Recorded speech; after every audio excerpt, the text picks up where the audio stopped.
Alright guys, I'm going to film a quick update on the whole 230 millimeter axle ordeal. So about a week ago, maybe 2 weeks ago, we tried installing the new 390 ZF rear end. We had issues fitting the yoke of the 230 millimeter axle into the spindle of the rear end of the Dodge Charger. So I've even called like Mopar Chrysler headquarters, and they weren't able to give me any sort of really firm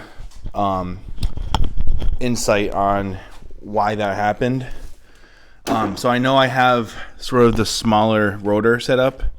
I mean, you can kind of see how close the caliper sits to the wheel. No, these are 17 by 10s. So that's the reason I couldn't go 15-inch, because the brakes aren't small enough, but they're also not the bigger brakes with the bigger calipers. So that gives me a little bit less weight in the back end. But getting back to the topic, we went ahead and tried to install the rear end.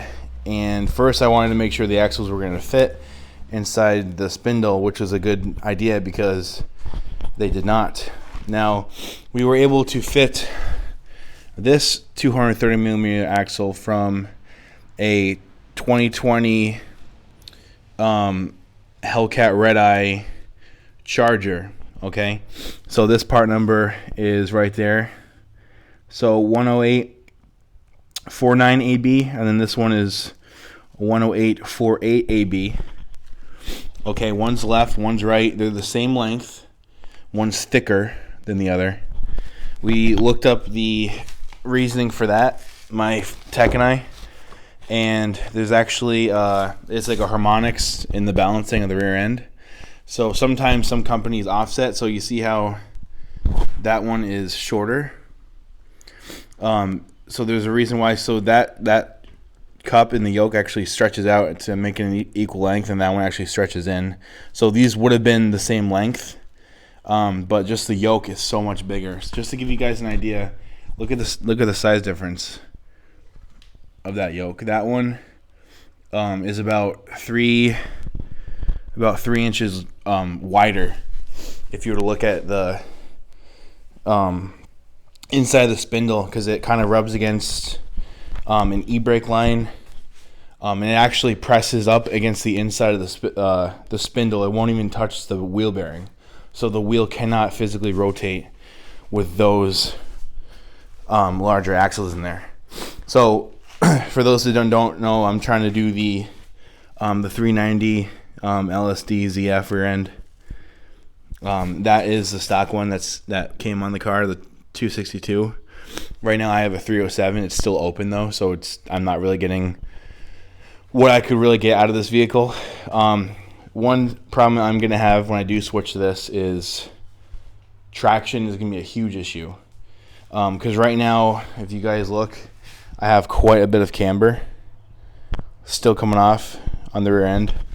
I'm doing the Demon Springs, and I'm also doing these camber control arms right here. So these should tweak out all the camber that I have in the rear end. So the same time we're going to do the rear end, I'm going to do the camber control arms. But kind of the purpose of this video is to kind of show you guys side by side the huge difference between these two, so that if you go ahead and try to do that mod, you're not going to run into the same problems. I'm going to insert photos of the issue that we had installing this right here. So if you saw the inside of the spindle was just 360 degrees pressing up against the spindle, so the wheel bearing wasn't even seated against the seal and wasn't able to rotate at all.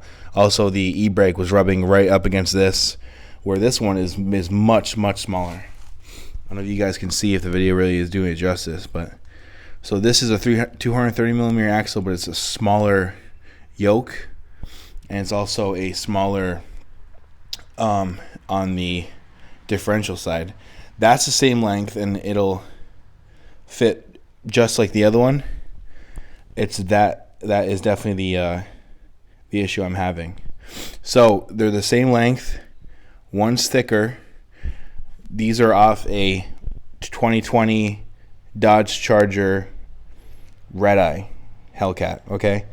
Where those, I'm not sure if it's, you know, 392 to a normal Hellcat, even some 5.7s.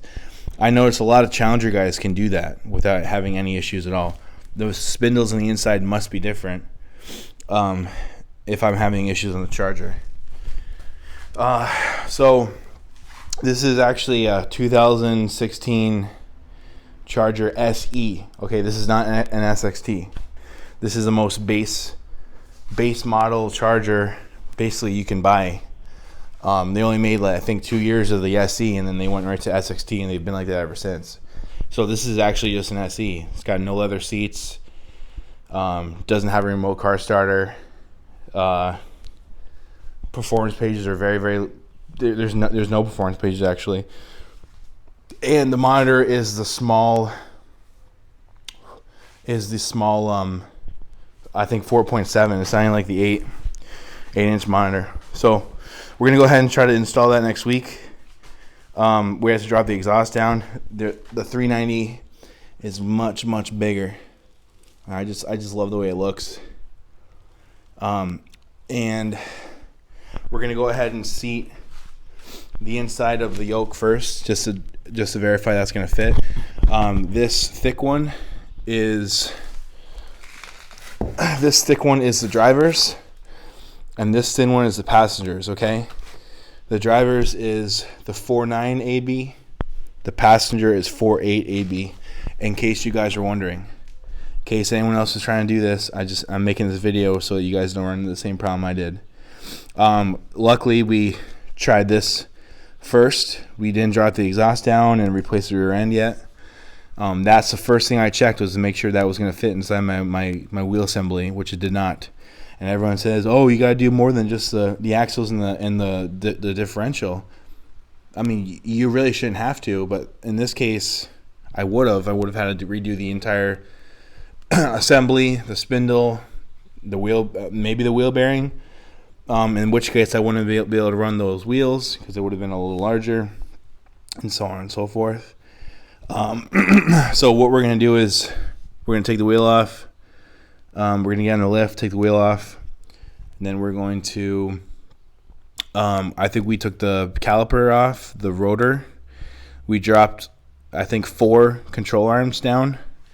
We loosened the e-brake line that's up above this. There's a little bracket you got to kind of break loose and drop down to give you the tension you need, and then you kind of get the spindle and the whole wheel assembly to come out, and then you push the axle up, back, up, and then out. So there's a couple tricks that you can do that I kind of saw online that we tried, and it seemed like it worked really well. Also, the 390 rear end takes this fluid. Okay, I got this right from OEM, so I know Royal Purple makes one as well, the same specs. So if you guys wanted to try that, you could. So I've also reached out to a bunch of people, a couple guys that were kind of presented as Mopar experts. They never really got back to me. Chrysler Mopar wasn't able to give me an answer whatsoever. So I just did what kind of we've been doing with this entire vehicle, is just kind of just diving into it and see what happens. So I was able to find these online. They're used, like I said, 20,000 miles on each. Not sure if it's from the same vehicle. One I paid $190 for, tax and shipping. The other I paid about $200 for. Okay, so about $400, give or take, in axles. So I am going to sell these if you guys want these. This one's brand new. This is the left side. Right side I got for $70. It had a small chip in one of the boots, and they do not sell the rebuild boot kits for these. So I just rubber adhesive and flex sealed it. I have a video on that from earlier. So I'll let these go for probably $150 for the pair, just to get them out of my hands. In case you guys want them, let me know. I'll give you guys an update next week when we put this in. Thanks, guys.